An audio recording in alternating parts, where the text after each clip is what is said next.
Essa é a nossa última aula, nossa última videoaula, a terceira unidade do nosso material, né? E assim, o tema abordado nessa terceira unidade é sobre liderança. Bem, a autora, ela começa apresentando alguns estudos sobre esse tema e ela destaca dois estudos, né? Um feito inicialmente com 1.500 gerentes, a fim de identificar o que esses gerentes identificavam como atributos de um líder, né? Nessa pesquisa, os pesquisadores identificaram três categorias, identificaram várias, mas que eles reuniram em três grandes categorias, que seria a integridade, a competência e a própria liderança, né? Bom, mas na sequência a autora apresenta um outro estudo já com 2.600 gerentes, onde os autores organizam em 4 categorias, o que seria um bom líder, né? Um bom administrador, que é a honestidade, ser honesto, a competência, que tenha um olhar voltado para o futuro e que sejam inspiradores do seu grupo, né?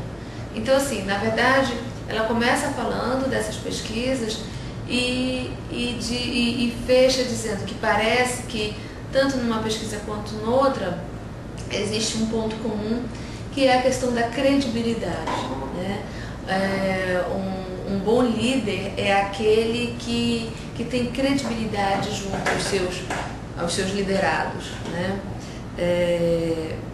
E essa credibilidade influencia no próprio desempenho do seu grupo, dos seus liderados, né?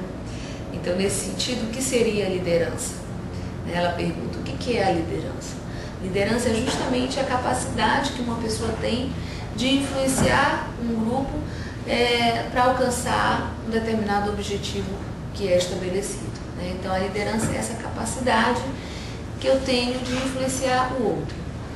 E ela vai dizendo que existem duas formas, dois tipos de líder, né? O líder formal, que é aquele cuja liderança é conferida através de um cargo, de uma função, né? Então, sei lá, um juiz, um administrador, um gerente, ele teria uma liderança que lhe foi dada através daquela função que ele desempenha, né?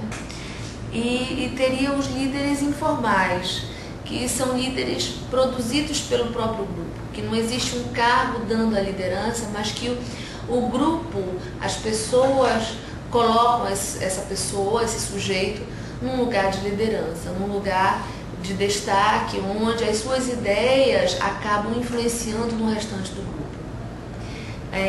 A autora, ela destaca que o administrador é um cargo reconhecido, né? Mas que nem necessariamente todos os administradores são líderes.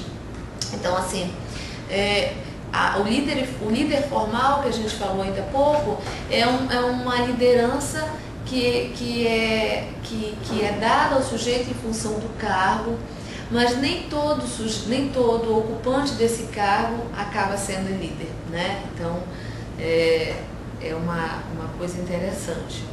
Bom, ela vai falando sobre isso e ela destaca duas teorias sobre liderança. A primeira seria a teoria do traço, né? E a segunda, a teoria dos estilos de liderança. O que seria a teoria do traço? É a ideia de que né, a pessoa já nasce com características, atributos geneticamente influenciados que contribuem para esse perfil de liderança, para ser um líder, né? Então, a teoria do traço pressupõe uma base biológica muito forte, uma base genética atuando no sentido de tornar esse sujeito um líder do seu grupo, tá? Então, o indivíduo já nasce líder. A teoria dos estilos de liderança, ela vai apresentar dois estilos de liderança, né? Um seria o autocrático e o outro seria o democrático, tá?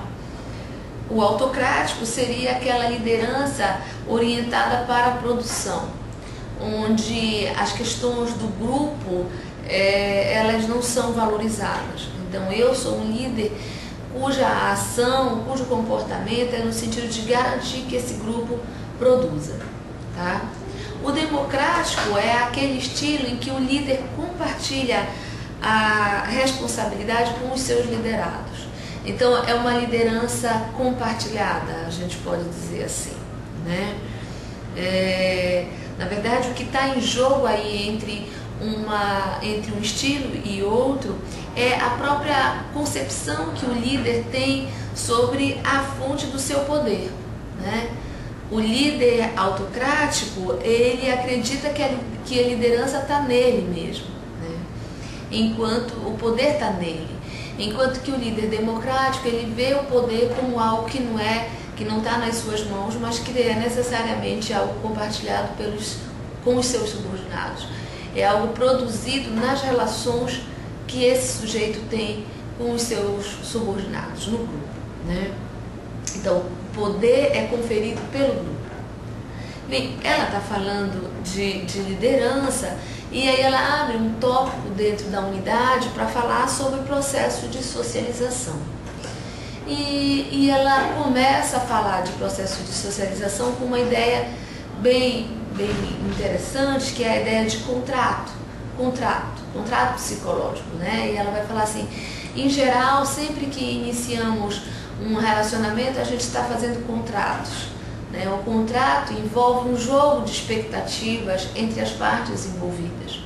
E nesse sentido, quando uma pessoa é contratada, né, é inserida numa organização, ela estabelece com essa organização um contrato psicológico, onde ela espera dessa organização algumas respostas e, por outro lado, essa organização espera dessa pessoa alguns padrões comportamentais, algumas ações, né? Então, assim, o contrato psicológico é esse jogo de expectativas e, no sentido que a gente está falando aqui de organização, esse jogo de expectativas entre organização e funcionário e contratado, né?